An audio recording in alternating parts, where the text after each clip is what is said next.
Welcome back to Femographics. My name is Shelby Evans. I had to get contacts when I was 13 when I could no longer tell the girls on my soccer team apart when I took my glasses off during games. I got second place in the first ever season I played fantasy football. I did it with no Packers players drafted to my team. And when I was 16 on a school trip to France, I ran down the Champs-Elysees to get to the PSG store in time during our free time and walked away with a discounted mug with David Luiz's face on it because they transferred him back to Chelsea. And I'm a sports journalist.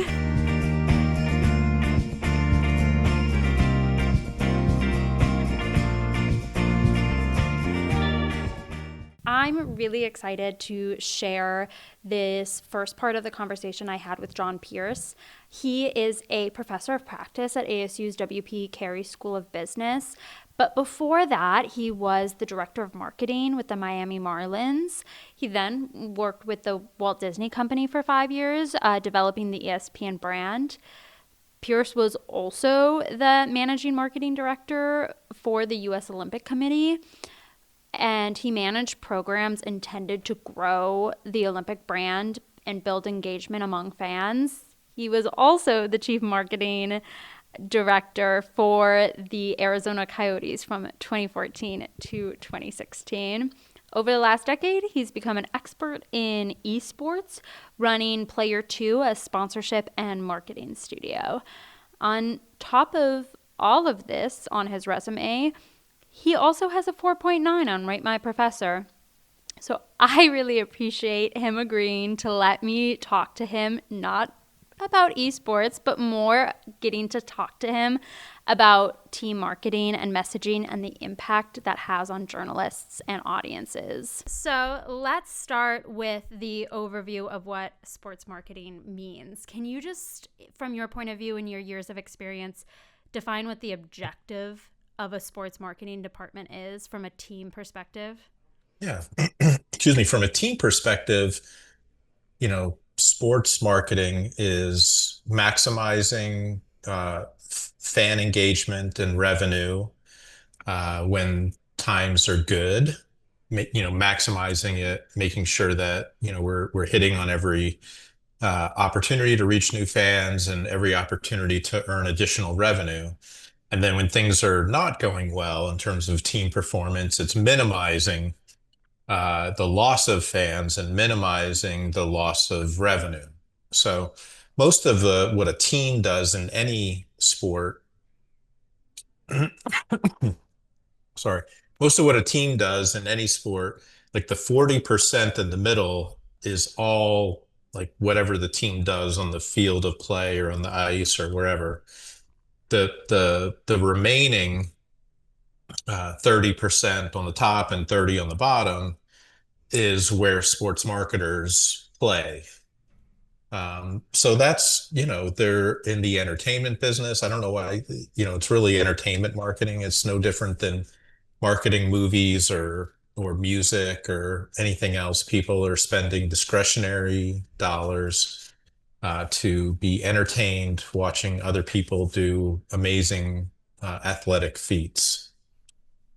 Yes. And then what are the different ways that these departments approach the sports marketing when it comes to transactions of selling tickets, selling, packages to the brand objectives and, fan loyalty?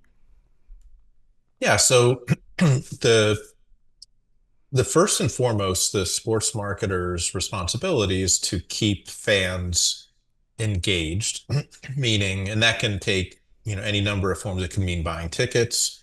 It could mean following and engaging on social media. It could mean watching on television or watching highlights on different social media platforms. It could mean attending a watch party for an away game. Anything because when a brand chooses to be a sponsor or a network chooses to acquire media rights to broadcast different events, what they're really buying is access to those fans. So the players come and go, but the fans stay. So the idea is that the sports marketer's role, whether you're in ticket sales or sponsorship or media rights or, you know, growing attendance, brand building, communications and PR, doesn't really matter. Like everyone's main responsibility is to uh, grow the fan base and provide meaningful opportunities for existing fans to engage. Yes. So when it comes to identifying these existing fans, there's segmentation that goes on for identifying their needs, identifying who they are. And this might be too generalized of a question, but when it comes to sports teams, are there common quantitative or qualitative factors that show up again and again in these, we'll say just the target audience, maybe the most popular audience that they are trying to serve? Well, increasingly, what is happening is teams are catering their offerings for uh, higher income fans, understanding that, if I sell one premium package, then I could sell, it's the same kind of things happening in the airlines where, they're creating more first and business class and less coach. The coach is getting less comfortable because they realize that they can, with roughly the same amount of effort, sell a premium package, versus 20 regular packages. So what is happening more frequently is the higher end stadiums are reconfiguring to have more club seats, more suites, more access, more seats down by the floor, or closer to the field of play. But the main objective, of all of this is to grow a fan base. It's a constant churn. You're taking converting children to be fans, converting new residents to a state or a city to become fans, keeping the ones you have, giving them reasons to keep coming to events or to keep following or to keep watching. Um, all the while maximizing revenue without pricing people out. Yes, and I think that's when you look at FIFA, that's a fine line these days of the conversation going on around the World Cup. But when you are clustering these groups and these behaviors and you're selling those suites and trying to target, these companies are trying to target, like you were saying, the more affluent groups now. Where have women traditionally fallen into these market segments in terms of these sports teams? Well, there's two different ways I would look at that and say, well, there's the B2C side, which is I'm, buying tickets for my family. So women typically play an important role in, a family buying season tickets or buying a mini ticket package. Women typically in a play a role to say, can we afford it? Can we not? Or, does it interfere with other family activities? So there's a role there. There is a B2B role, which is, I'm the there are more women who are CMOs of Fortune 500 companies than there are men now. Even in my marketing classes at ASU, 80% of my students are women. So what's happening is on the B2B side, well, somebody has to approve the suite or the bringing a group out to a game. Typically, that's a woman, right? More often than not now, that's a woman. So maybe she is a big hockey fan or a big baseball fan, very well could be. Maybe she's not, but the days of like, hey, can I just talk to the man of the house or like long gone, you know? And then there's a lot of, evidence to show that, women and a lot of Gen Z see sports live attending a live event as more of an activity to do with friends, versus like I, and it doesn't really matter who the team is or what their record is. They just want to go out and experience something different versus like, oh, I'm a hardcore fan of this specific team. So they're viewing it in the same way, like, the decision set is, do we go to a fancy do we go to a nice restaurant? Do we go to a game? Do we take a trip to Vegas? Like, kind of that decision set versus, do I go to the Suns game or am I going to a Major League Soccer game? Like, they're not really comparing it that way as much. Yeah, and is theme nights fit into that activity-based desire of a Yeah. lot of fans, those one-off ticket sales for a single game? Yeah, it's sort of like I work in the video game industry, and it's so the those, like a Star Wars night is a good example, right? So in a video game, they'll do a deal like we used to do licensing for Hello Kitty. So we would put Hello Kitty into a video game for a month. And it would it would bring out people who love Hello Kitty to play this game. And they would try to keep some of those people as ongoing game players. So if you have a Star Wars night, not only do you have, let's say, the Diamondback fans who are going to be there, who love the team and the sport, but you might bring out other people who, were lukewarm on the Diamondbacks, but love them some Star Wars, you know? So it just more reasons to come out. It gives people like, oh, well, I was going to go to 10 games this year. I'll go to that one because, you know, it's a Star Wars night. And maybe they end up actually going to 10 instead of going to 9 because they skipped that one. Gotcha. Yes. So there's all of these various groups and segments that they've identified, and as you pointed out, sort of that upper income focus these days. How does that go into marketers' approach to gaining earned media? Does it affect what they do on Twitter versus what they put in a press release of who they're trying to reach?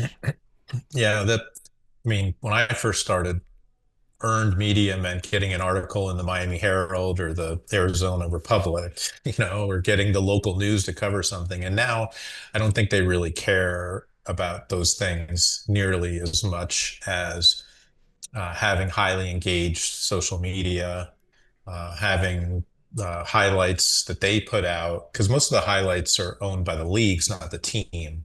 So whatever they control, interviews after the game, interviews before the game, stuff like that, having those go out and get traction because they're also selling those. They're selling entitlements on those to corporate partners. So they need to show that they delivered X number of views or impressions or engagements in order to continue to have that brand want to keep spending that money. Mm-hmm. And then when it comes to the social media sphere, and you talked about this, getting the Hello Kitty fans into the esports, what? How do you manage the different segments on a Facebook thread or a Twitter thread? Are you cross-posting, or are you separating those into Yeah. different objectives? How's that most commonly approached? Well, typically, like you would create personas of different types of fans. So, like for example, like an avid Diamondbacks fan is probably someone probably more male than female, probably older, probably lives further away from downtown, probably is getting his or her Diamondbacks news on Facebook, or YouTube, probably not following them on TikTok or some other platform, whereas people who were more interested in the experience of it, might catch an Instagram post. So, like, understanding that different platforms are attracting different types of fans and then engaging the content that's appropriate for that platform. Like, if you're going to post on Facebook, it ought to have some shelf life to it because people may not even read it for a day or two later or experience it. But if you're putting something up on TikTok, it probably doesn't have a shelf life more than like 4 or 5 hours. Yeah, things are moving a lot quickly, and that kind of goes into, you've worked in esports now for almost a decade, but before that, you were doing a lot of sports management roles. Over the last 25 years, how have you seen these approach to traditional print media and the change happening online, like you said, where back in the day, earned media was just getting published in the Republic, and now Yeah. it's this whole other world. I mean, I think there's still, I think the team owners and the CEOs still value like, a quality piece, in a Arizona Republic or New York Times or something like that. They still value because that's what they grew up with. But I think if you ask like younger fans, like, oh, did you read that story in the Denver Post? They'd be like, the what? you know? So I think there's still value in it. And I think brands still value if a brand sees a positive piece in a traditional media outlet, certainly has value on a brand level, more so, say, than a quippy response, to a Twitter or X post. Yeah. So there's still institutional value in those things from audiences that, who, just grew up that way. Yeah, and the future maybe is still a little bit uncertain at the And a lot of moment, those, but and to be fair, a lot of those media outlets are more active in social media than they are more active digitally than they are like, I think the Arizona Republic's digital business is way bigger than its paper business. So to be fair, like, a piece written by a qualified writer who writes for a mainstream media outlet is still really important versus something written by somebody with 300 followers that nobody knows. next episode, John and I get to yap about pop culture. We also talk about all the different ways that people are becoming fans of sports these days, mostly through pop culture. But I'm really excited to share that part of the conversation with you, so make sure to tune back in, and I will see you guys soon.